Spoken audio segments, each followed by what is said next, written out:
أكبر الله أكبر الله أكبر الله أكبر الله أكبر الله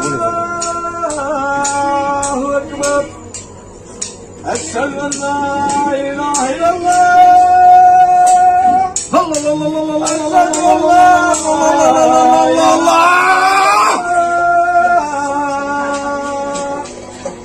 أشهد أن محمد رسول الله أشهد أن محمد رسول الله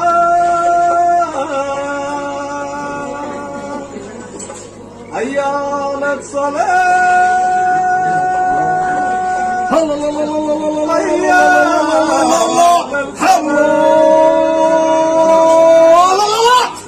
حي على الفلاح حي على الفلاح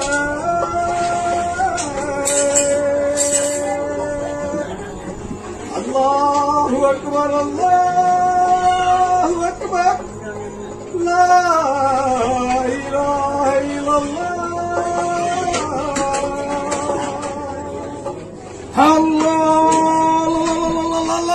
ದೇವಾಲಯದಲ್ಲಿ ಪೂಜಾರಿಯು ಜನರ ಮುಂದೆ ಗಂಟೆ ಬಾರಿಸುವ ದೃಶ್ಯವನ್ನು ನಾವು ನೋಡಿದ್ದೇವೆ. ಇಸ್ಲಾಂನ 5 ಸ್ತಂಭಗಳಲ್ಲಿ ಪ್ರಮುಖವಾದದ್ದು 5 ವೇಳೆಯ ನಮಾಜ್. 5 ವೇಳೆಯ ನಮಾಜ್ಗೆ ಅತ್ಯಗತ್ಯವಾದದ್ದು ಬಾಂಗ್ ಕರೆಯುವುದು. ವಿಶ್ವಾಸಿಗಳು ಸಾಮೂಹಿಕವಾಗಿ ನಿರ್ವಹಿಸಬೇಕಾದ ನಮಾಜ್ಗಳನ್ನು ಅವುಗಳ ಸಮಯದಲ್ಲಿ ಮಸೀದಿಗಳಿಂದ ತಿಳಿಸುವುದನ್ನು ಸಾಮಾನ್ಯವಾಗಿ ಬಾಂಗ್ ಎಂದು ಕರೆಯಲಾಗುತ್ತದೆ. ಪ್ರವಾದಿ ನಬಿ ಸಲ್ಲಲ್ಲಾಹು ಅಲೈಹಿ ವಸಲ್ಲಂ ಅವರು ಮಕ್ಕಾದಿಂದ ಮದೀನಾಕ್ಕೆ ವಲಸೆ ಹೋದ ವರ್ಷದಲ್ಲಿ ಬಾಂಗ್ ಕರೆದು ನಮಾಜ್ ಸಮಯವನ್ನು ತಿಳಿಸುವ ಪದ್ಧತಿ ಆರಂಭವಾಯಿತು. ಆ ದಿನದಿಂದ ಈ ಪದ್ಧತಿಯನ್ನು ಅನುಸರಿಸಲಾಗುತ್ತಿದೆ. ಅಲ್ಲಾಹ್ ಸುಬ್ಹಾನಹು ವ ತಆಲಾ ಅವರು ಪ್ರವಾದಿಗೆ ಕನಸಿನ ಮೂಲಕ ಬಾಂಗ್ನ ಪದಗಳನ್ನು ತಿಳಿಸಿದರು. 1400ಕ್ಕೂ ಹೆಚ್ಚು ವರ್ಷಗಳಿಂದ ವಿಶ್ವದ ವಿವಿಧ ಭಾಗಗಳಲ್ಲಿ ಧ್ವನಿಸುತ್ತಿರುವ ಬಾಂಗ್ ಕರೆಯ ಆರಂಭಕಾರ ಮಹಾನ್ ಬಿಲಾಲ್ ರಳಿಯಲ್ಲಾಹು ಅನ್ಹು ಅವರು. ಅಲ್ಲಾಹ್ ಇನ್ನೂ ಅನೇಕ ಕಾಲ ಬಾಂಗ್ ಕರೆಯಲು ಮತ್ತು ಬಾಂಗ್ ಕರೆಯನ್ನು ಕೇಳಲು ಭಾಗ್ಯವನ್ನು ನೀಡಲಿ. ಆಮೀನ್.